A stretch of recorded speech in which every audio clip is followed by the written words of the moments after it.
Howdy, welcome back. So we're continuing our series on FunChem 1 labs and our pre-lab discussions. So this is going to be handling the gas concepts lab, and this is our most elegant lab. All right, this lab involves a lot of stuff going on. Uh, we'll be using a piece of equipment called a Aud Ometer. All right, and it's just a tube, and it's actually going to be, once I flip this over, it'll be open on the bottom and closed on the top, and it's used to trap gas. And usually we trap gas over water, and so we'll fill this up with water, and you can see the water level, and so it's marked with the 0 at the top, and it goes down. Ours go down to 50 at the bottom. Some of the Audiometers you'll see online and the ones in our labs sometimes have a little wire sticking in them. That's actually just a neat, that was just a neat way that they would, so if you hit that with electrical current between those wires, you'd get a spark. And so you can do a neat demonstration. You'd fill up the Audiometer with hydrogen gas, and you hit that with a spark, and it would set off the gas, and it would combust, and it would shoot a cork. So if you take the rubber stopper out and put a cork in there, you could shoot that thing clear across the room. And what's really nice is, in one of those big lecture halls, you can make it a big 300-person lecture hall. Make this thing fly across the room, and if it's already kind of dark because you're showing off PowerPoints, then everybody sees a big flame shoot out the end of this thing. And quite often the end of the stopper, the end of the cork, catches on fire a little bit, so it shoots a fireball clear across the entire auditorium. Really cool demonstration, right? The only problem we ran into is a couple of things happen. Or so when you start teaching a lecture at 8 o'clock in the morning, and then you have a instructor that's trying to aim. He's got his Audiometer. Let's make it a little bigger here. So there. He's got his Audiometer, and he's trying to touch off the end of it and trying to get that. You get a little bit, especially 8 o'clock in the morning, haven't had quite enough coffee. You finally get that to touch, and then but you were so focused down here that you forgot to look where that cork's going to go shooting off. And then you mix that in with some young ladies sitting in the front row that maybe just had their just finished doing their hair, and their hairspray, they were running late, and so their hairspray's not completely dry, and he bounces that flaming cork off of their forehead. Yeah, so we're not allowed to do that demonstration anymore. So we clipped all those off of ours, so not a problem. But it's a neat little lab. Like I say, it's really elegant. So here's the problems that we face. The reaction is actually one that we've talked about before. We take some magnesium, and we're going to react it with some hydrogen chloride. All right, and some hydrochloric acid. It reacts. It's a single displacement, and so hydrogen gas is formed, and that gas, and before we did it in a test tube, and it would bubble out. Now we're going to invert this, and so it will bubble up, and it gets trapped at the end, and it will push the water down out as it goes. And we're just going to be able now to measure and put some numbers with that gas to see how much gas is actually produced.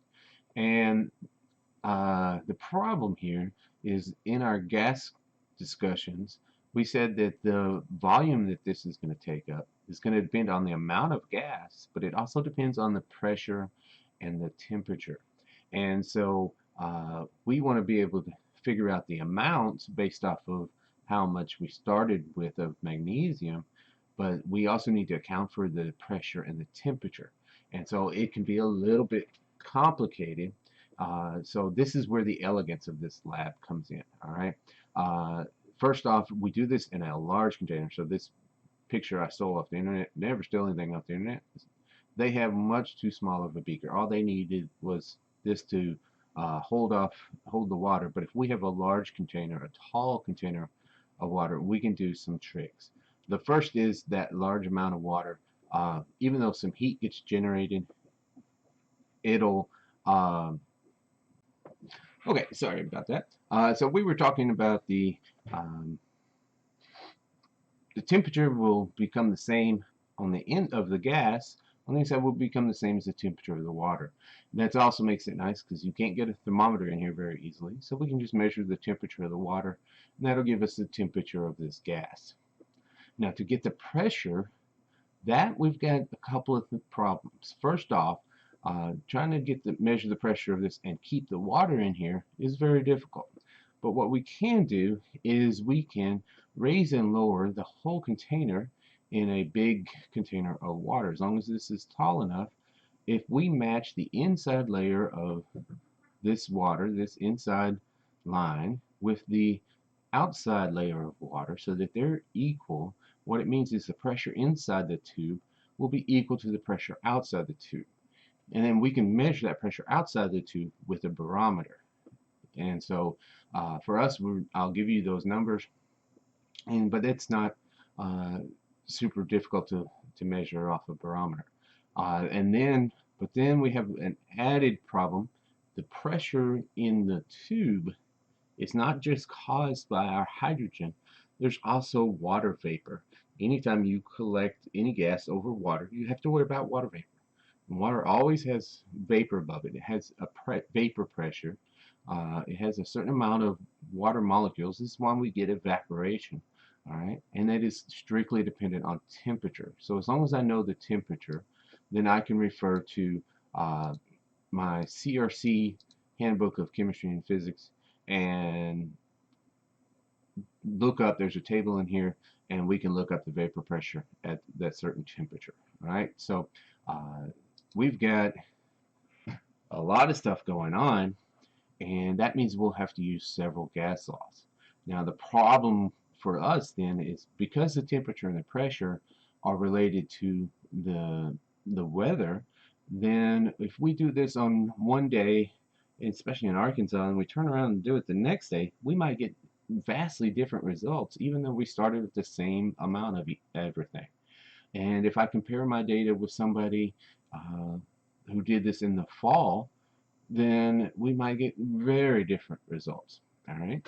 And so that's why we must always convert our stuff over to standard temperature and pressure. And so when we are dealing with these, here's our gas laws. All right. And so standard temperature and pressure, you need to memorize. It's 1 atmosphere and 0 degrees Celsius. Now, I also give you here the conversions from Kelvin to Celsius, or Celsius to Kelvin, and from atmospheres to millimeters mercury. So we'll be using a lot of these gas laws. Mostly the combined gas law here allows us to go to STP. Now the P2 and T2 will be our STP conditions, all right, and so that'll allow us to solve for V2, the volume corrected for STP.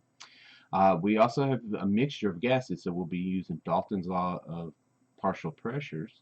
And so one of these pressures will be hydrogen gas, and one of them will be water vapor. All right. So we'll have to be, and then the total, because we're setting this equal to barometric pressure, it'll be equal to barometric pressure. All right. So those are our main gas laws we'll be playing with: is the combined gas law, Dalton's law of partial pressures. We can also be using this idea that 1 mole of gas and working out 1 mole of gas at STP. Let's go ahead and do that math real quick, because the lab book was going to use this in some conversions. So I want to know what volume, that's 1 mole of gas, and I'll do 1.0, 1.008, 1 mole of gas at STP occupied. I'm even going to write the whole thing out. All right, so I've got N is equal to 1.00 moles. All right. STP is telling me that the temperature is 0 degrees Celsius, which is 273.15 Kelvin. The pressure is 1 atmosphere. All right.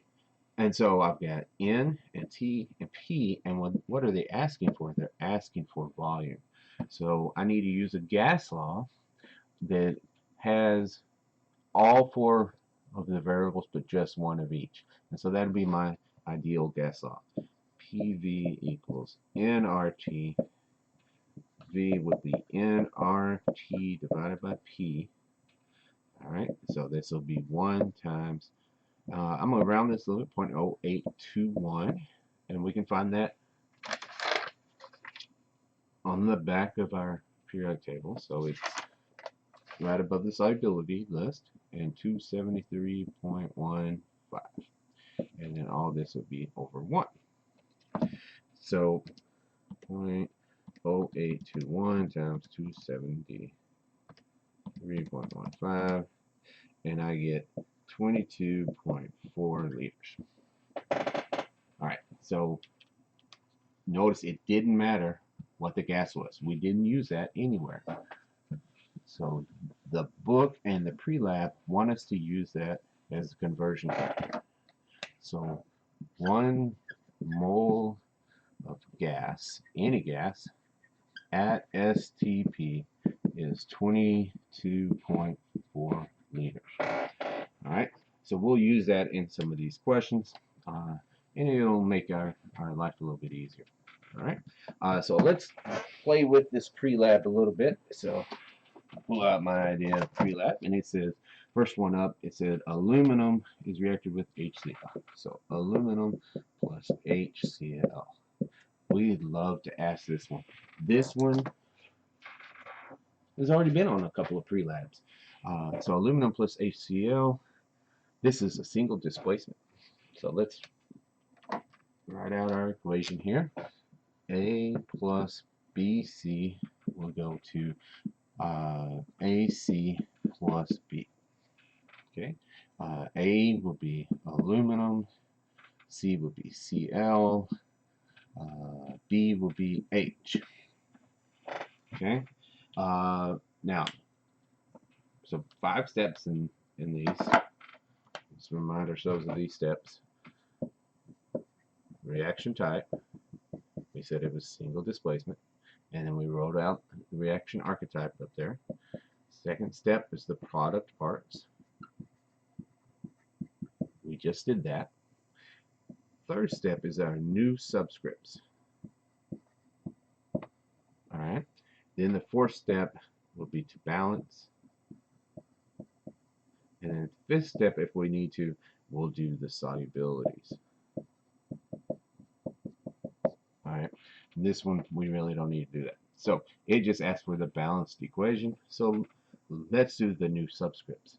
Aluminum always makes a +3 charge if it's with anything. Chlorine, chlorine is a halogen, and it's going to be a -1 charge. So I'm going to do my crisscross, AlCl3. Now, H2 is one of my diatomic elements. Diatomic elements. Alright, so that one we had hydrogen, nitrogen, oxygen, fluorine, chlorine, bromine, and iodine. There's 7 of them. We picked up hydrogen, and we came over here and made a 7. Alright, so that means even though it's by itself as a free element, it's still H2. Oh man, we've got, if this isn't on the test, man, it should have been. It'll be on the final if it's not on one of our previous tests. So let's balance this. I've got packs of 3, packs of 2, and they're 1-to-1 over here. So I want 6 hydrogens and 6 chlorines on each side. So I'm going to start with that. So that'll give me 2 and a 3. It gives me 6 hydrogens. I now have 2 aluminums. I come over here and fix that. And it's balanced. 2 aluminums, 6 hydrogens, 6 chlorines. 2 aluminums, 6 chlorines. 3 times 2 is 6 hydrogens. Alright, the next question is how much, if I had 1.32 grams, 1.32 grams of aluminum, and it wants me to go to in milliliters of H2 at STP. Oh man, this is about as long of a theoretical question as they can ask me. So let's think about what's going on here. All right, we're starting at grams of aluminum, and we're going to have to go to moles of aluminum because I want to cross over to talking about hydrogen. And the only place to cross aluminum to hydrogen is mole to mole. All right, and so then I could go up to grams and then try to do some work there, but instead what I'm going to do is use this new fact we learned that 1 mole at STP is 22.4 liters, and that'll get me to volume of H2, and that'll be in liters, which then we'll have to go to milliliters. Oh man, that's a lot. 1, 2, 3, 4, 5 things across the top. Alright, so let's plan this out. 1.32 grams of aluminum. I'm going to have grams of aluminum down here and go into 1 mole of aluminum. Then I'm going to go from moles of aluminum to moles of H2. You get this from the balanced equation. Then I'm going to go 1 mole of H2 at STP is 22.4 liters. That's our new one. And then I'm going to do 10 to the minus third liters is 1 milliliter. Now I need to go grams to moles, and moles grams, so I'm going to use the molar mass here, 26.98 off the periodic table. Moles here, I'm going to find the number in front of H2 was 3, and the number in front of the aluminum was a 2, and I'm just getting those up here. Alright, that's where I got those. Alright, everything else is filled in, so we type this in. Don't forget,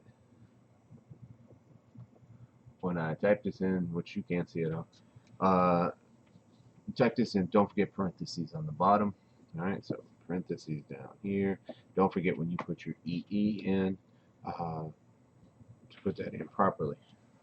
So I'll show you how this should go in my calculator. 1.32 times 3 times 22.4 divided by open parentheses 26.98 times 2,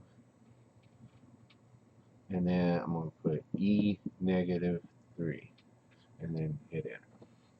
Alright, so we do all of this.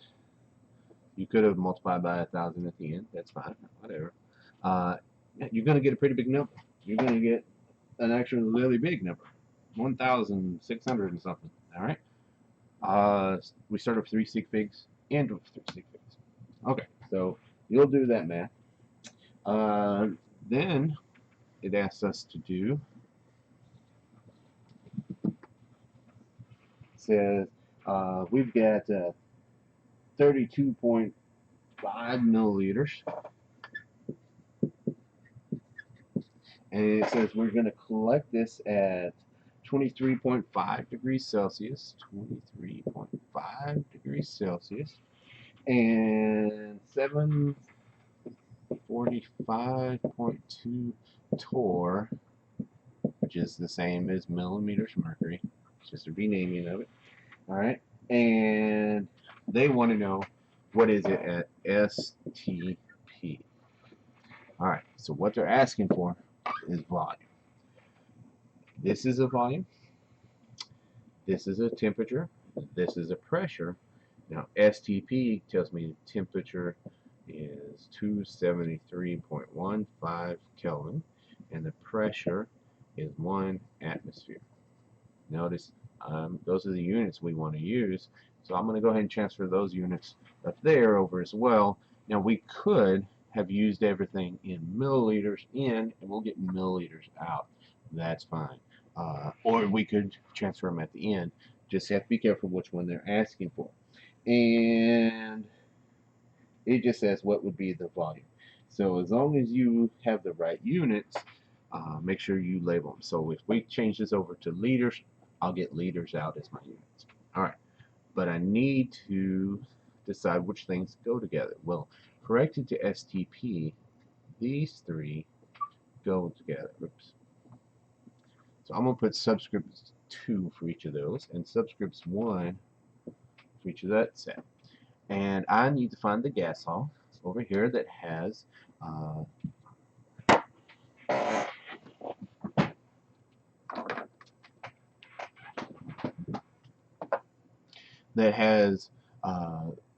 three of these. So P1 V1 over T1 equals P2 V2 over T2. That's my combined gas law.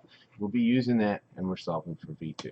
Now, before I plug that in, I need to adjust some of these so that I can have them plugged in all in the same unit. The gas laws only work in Kelvin, never in Celsius. So 23.5 plus 273.15 is 296.65 Kelvin. And then I'm going to go torr into atmospheres. So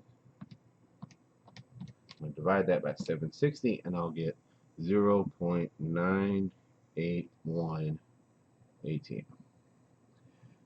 I'm going to do some rearranging here. Algebra. Here's what I'm going to do. I'm going to multiply both sides by T2 over P2, so those cancel out. So T2 over P2. All right, and a bunch of my magic algebra, I'm even going to rearrange it. So V2 is T2 times P1 times V1 over P2 times T1. All right, plugging all these in. So T2 was, that's the part people tend to miss, is they put the temperatures in the wrong place. So T2 is 273.15, and P1 was 0.981, and V1 I'm going to keep as 32.5. So I'm going to get units out in milliliters, and then I'm going to do P2, which was 1, and then I'll have T1, which was 296.65. And I don't care about the 1, so I'm going to go ahead and get rid of it. And then we'll type all that in, and I'm going to get some answer in milliliters. So I'll leave you to do that actual math. No problem. Okay. Then the next reaction, it asks for the next reaction. It says take magnesium. What's the reaction we do in lab? Let me double check. And oh, hey, it's on the next page. It's even balanced. And talk about nice. Okay, so in the fifth question, it asks in the pre-lab, and it's a poor question, poorly written question. So guess what?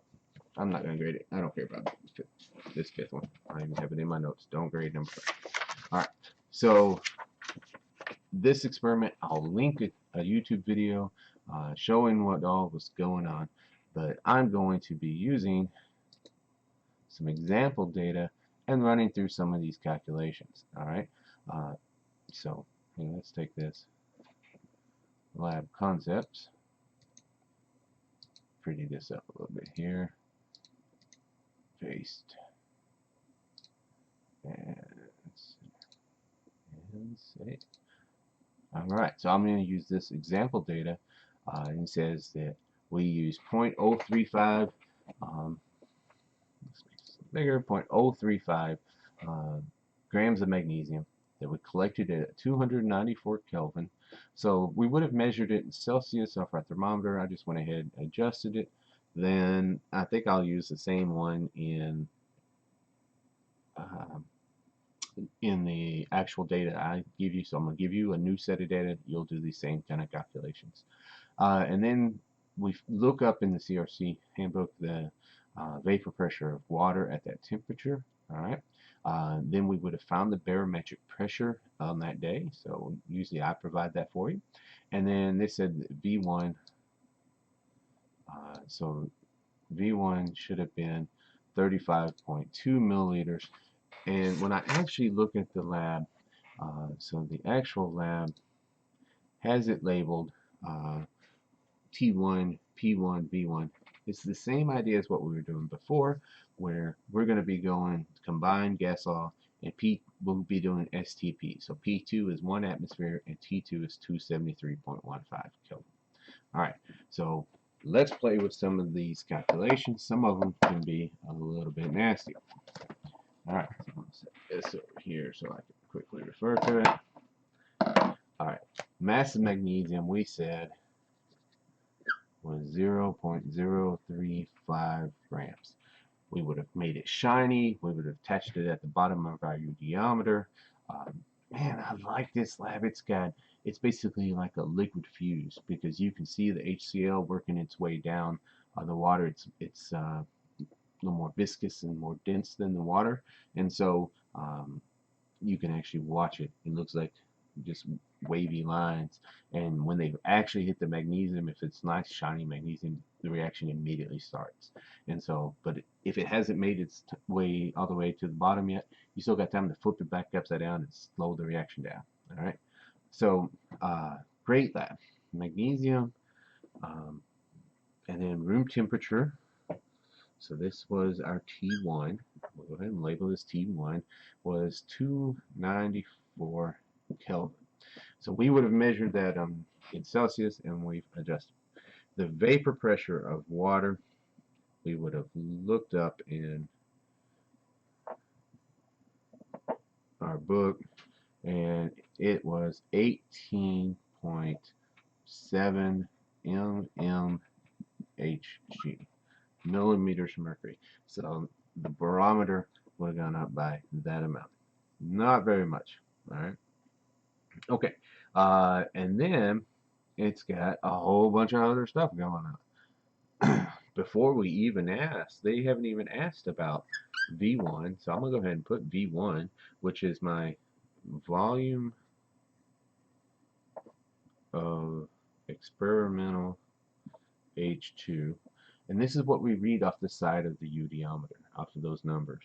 And so my example here told me to use 35.2 milliliters.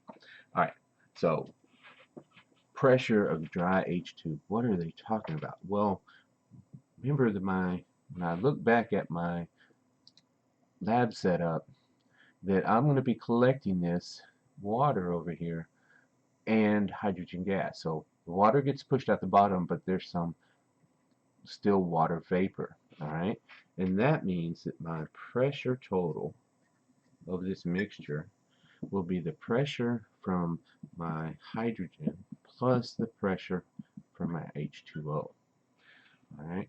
Now the total is barometric pressure, and so let's see. We were given the barometric pressure. We were, and so that's also in here. Barometric pressure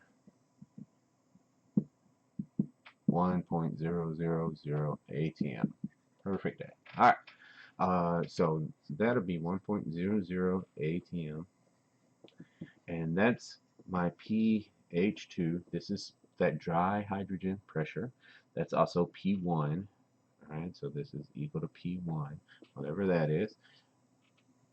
And pH2O, that's the vapor pressure of water. And that was 18.7 millimeters mercury. Now I need to convert that into atmosphere. And you do that by dividing by 760 millimeters mercury. So we're using 1 atm equals 760 mmHg.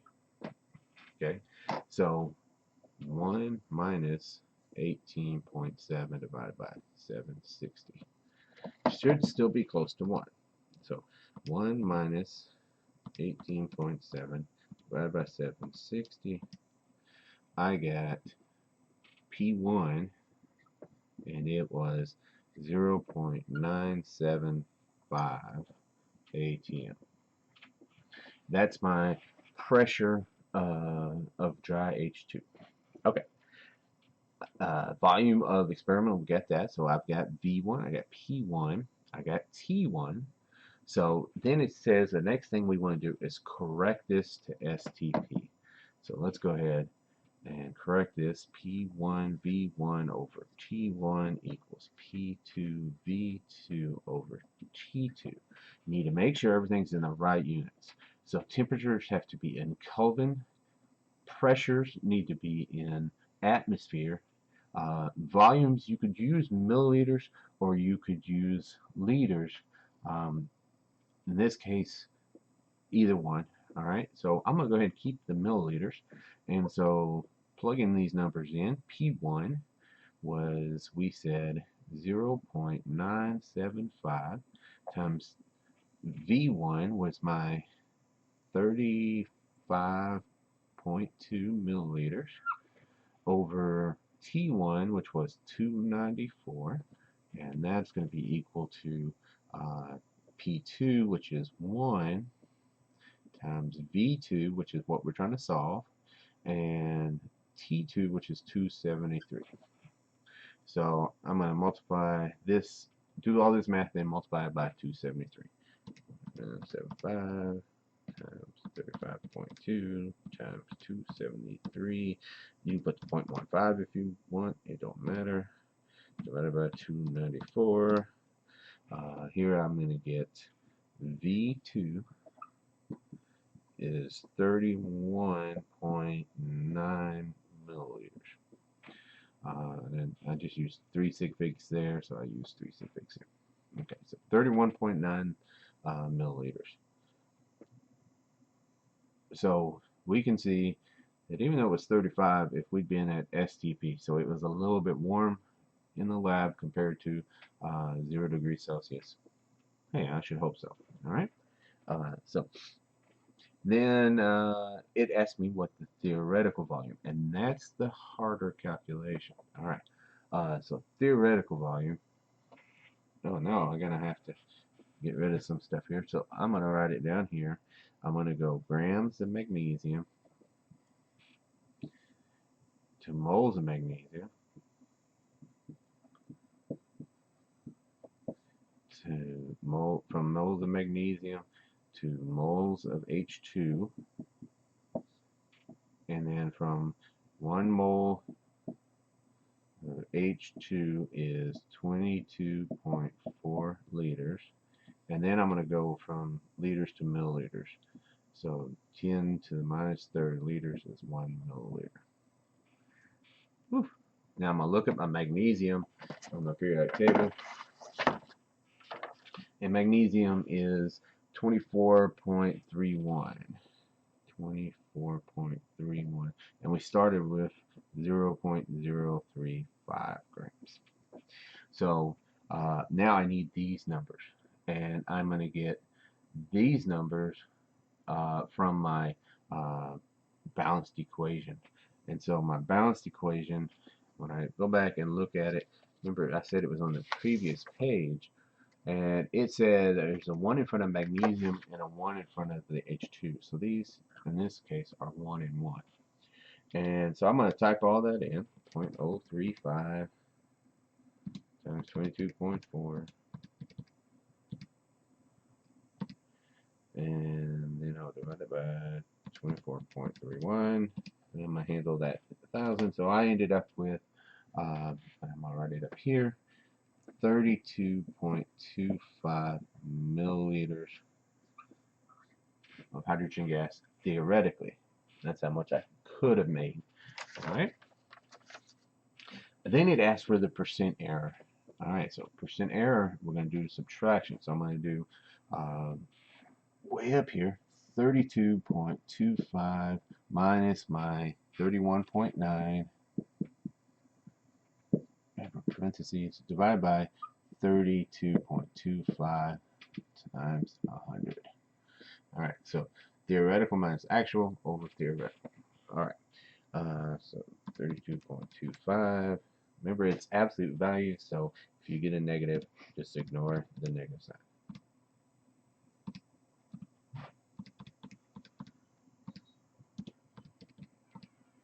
And so I got 1.09% error for this lab.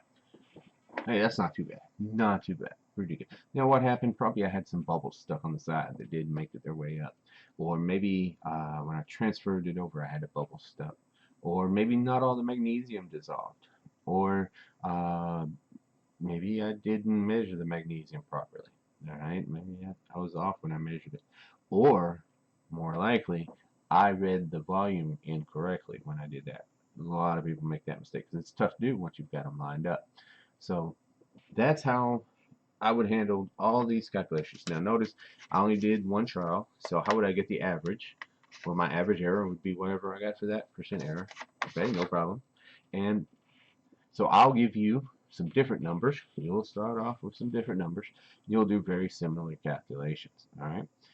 So this is an elegant lab, but because there's so much going on, because we set things equal and we use different laws so that we didn't have to have try and purify the hydrogen by getting rid of the water vapor. We didn't try to get the temperature of just the gas. We did, so lots of we could have set up the lab and worked really hard to try and get it at 0 degrees Celsius and 1 ATM so that every time we did this experiment it would be already adjusted.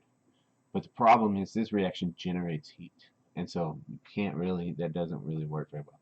And uh, believe it or not, trying to do a reaction collecting things over water at the freezing temperature of water, not very easy, no fun. Plus, your fingers go numb. All right. So this lab, pretty good lab. A lot of calculations. Students tend to need help, so you'll play with these numbers and see if see if you have any trouble, and I'll catch you on the next one.